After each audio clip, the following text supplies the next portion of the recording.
Buenas tardes, estudiantes. Hoy desarrollaremos el tema de la atmósfera, ¿no? En este caso es esa capa de aire que va a rodear la superficie sólida de nuestro planeta, ¿no? Y que se extiende hacia arriba con una densidad que va disminuyendo de forma continua. Atmos quiere decir vapor, aliento, esfera quiere decir esfera, ¿no? Por ejemplo, no tuvo un origen volcánico. Los factores que van a permitir la existencia de la atmósfera en este caso va a ser la gravedad terrestre que va a mantener los gases alrededor de la Tierra, ya que esta fuerza va a impedir la fuga de los gases al espacio cósmico. Y también la energía solar, esta fuerza va a dinamizar las moléculas de aire, lo que le va a permitir ascender sobre la superficie terrestre. Tiene cuatro principales componentes: el nitrógeno, el oxígeno, el argón y el dióxido de carbono, ¿no? El resto de gases están formados por minúsculas cantidades de neón, helio, criptón, hidrógeno, xenón, metano, ozono, etcétera, etcétera, ¿no? Tenemos las principales capas de la atmósfera que estamos observando aquí, donde se encuentran los seres humanos y prácticamente la vida cotidiana de la sociedad es en la troposfera, ¿no? El viento, lluvia, nubes, etcétera, etcétera, ¿no? Aquí sucede el fenómeno del arco iris. También los aviones pueden cursar en estas zonas. Se encuentra toda la vida animal y vegetal. En la estratosfera se encuentra en este caso el globo meteorológico y los aviones supersónicos, ¿no? Por encima de la estratosfera podemos ubicar esta pequeña capa denominada la capa de ozono. Luego está la mesósfera, en donde podemos observar los meteoritos y las estrellas fugaces. En la termósfera podemos observar los transbordadores espaciales y las auroras polares. En la exósfera ya prácticamente ya es la capa más cercana o más próxima al universo, es el polvo cósmico y el satélite que vamos a observarlo de aquí, ¿no? A ver, según la variación térmica en la troposfera aproximadamente, ¿no? Es la capa que está en contacto con la corteza terrestre. Su temperatura va a disminuir con la altura.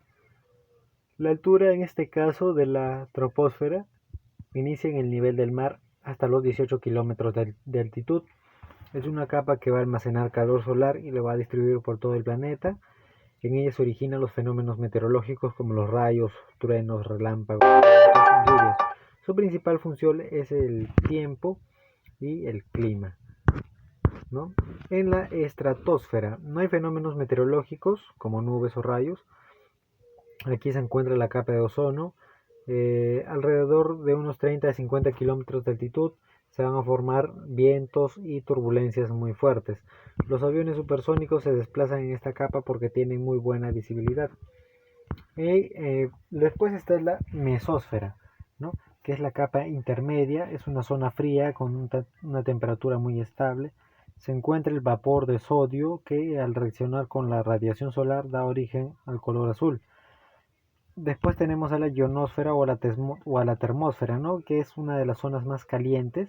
Se presentan iones y electrones que influyen en la propagación de ondas radioeléctricas en la formación de las auroras polares. Luego tenemos la exósfera, ¿no? Que es una zona intermedia entre la atmósfera y el espacio exterior. Los átomos y las moléculas que lo integran están muy separados entre sí. Aquí podemos encontrar los anillos de Van Allen o campo magnético que protege a la Tierra de los vientos solares. Según la composición química tenemos de dos tipos. Uno de ellos es la homosfera y otro de ellos es la heterósfera. La homosfera es una composición química donde no se presentan cambios importantes, ¿no? Esta capa concluye en la homopausa que llega hasta los 80 kilómetros de altitud. En la heterósfera, a diferencia de la anterior, presenta cuatro capas de diferentes composiciones químicas y que poseen una densidad sumamente baja. Se pueden observar procesos como la difusión, la fotodisificación, la fotoionización. Esta capa concluye con la heteropausa que llega a los 1000 kilómetros de altitud. Entonces vamos a desarrollar las siguientes actividades de acuerdo a lo observado en el libro. El efecto invernadero ocurre por el aumento de la concentración de los gases invernaderos, el dióxido de carbono, el clorofluorocarbono, el óxido de nitrógeno y el ozono de la troposfera. Por ejemplo, aquí en el gráfico estamos observando, ¿no? ¿Qué ocurre con la radiación solar? Cuando ingresa al planeta Tierra, ¿no? Cierta parte o una parte va a ser devuelta al espacio, ¿no? Y lo demás se va a reflejar en el planeta Tierra. Pero, ¿qué va a pasar cuando en la atmósfera o en la troposfera se va a observar un alto contenido de CO2, ¿no? Estos gases tóxicos. No va a permitir en este caso la salida de todos los rayos solares, de toda la radiación solar, ¿no? Y es por esto que va a ser devuelta a la Tierra. La consecuencia principal de este efecto invernadero va a ser el calentamiento global de la atmósfera, el cual puede provocar el deshielo de los polos, el aumento consecuente del nivel del mar, la inundación de ciudades costeras y ribereñas, etcétera, etcétera, ¿no? Número 2. La destrucción de la capa de ozono. La capa de ozono se destruye por tres principales aspectos. Uno de ellos es por los artefactos, ¿no? Ya sean acondicionadores de aire o las refrigeradoras. Número 2 son algunos aerosoles o compuestos. Número 3 son los elementos químicos, clorofluorocarbonos, ¿no? Por ejemplo, la lluvia ácida también es otro fenómeno actual en el que llueve agua con un porcentaje de ácidos. No, no es una lluvia natural, es una lluvia que contiene estas sustancias químicas del clorofluorocarbono o el dióxido de carbono o el dióxido de azufre. La corrosión, esto va a producir, pues, ¿no? Corrosión en las hojas de los árboles, se va a acidificar las aguas, ¿no? Que van a ser malas para la salud, ¿no? De todos los peruanos, de todas las personas incluso. La acidificación también de los suelos, que no va a permitir que se pueda cultivar nada en estos lugares. La presencia también de nieblas bioquímicas. Eh, Tenemos también polulantes gaseosos, el CO2. Su principal efecto consiste en la capacidad de modificar el contenido calórico de la atmósfera.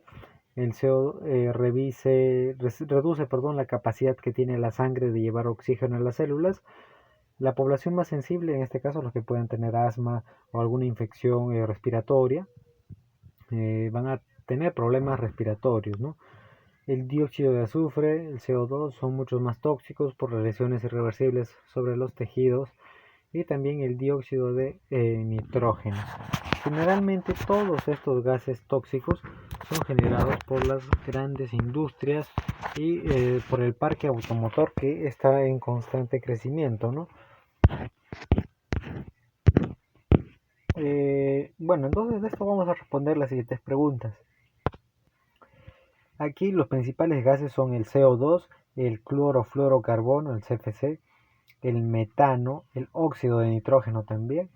¿Cuáles son las consecuencias directas del efecto invernadero? En primer lugar, va a generar el calentamiento global y el calentamiento global va a empezar con el deshielo de los grandes polos, ¿no? Lo cual va a generar a su vez las inundaciones de las ciudades costeras como Lima, ¿no? Como el Callao. ¿Qué compuesto es responsable de la lluvia ácida? En este caso el principal es el clorofluorocarbono y el azufre. ¿Qué consecuencias genera la lluvia ácida? En primer lugar, como mencionábamos, van a empezar a corroerse las hojas de los árboles, ¿no? Va a volver a los suelos más ácidos, más infértiles. El agua también, que es para el consumo humano, se va a volver más ácida, ¿no? Va a provocar enfermedades y sobre todo daños importantes en los tejidos. Entonces, ustedes van a completar la página 134 donde están las preguntas y lo van a enviar al WhatsApp.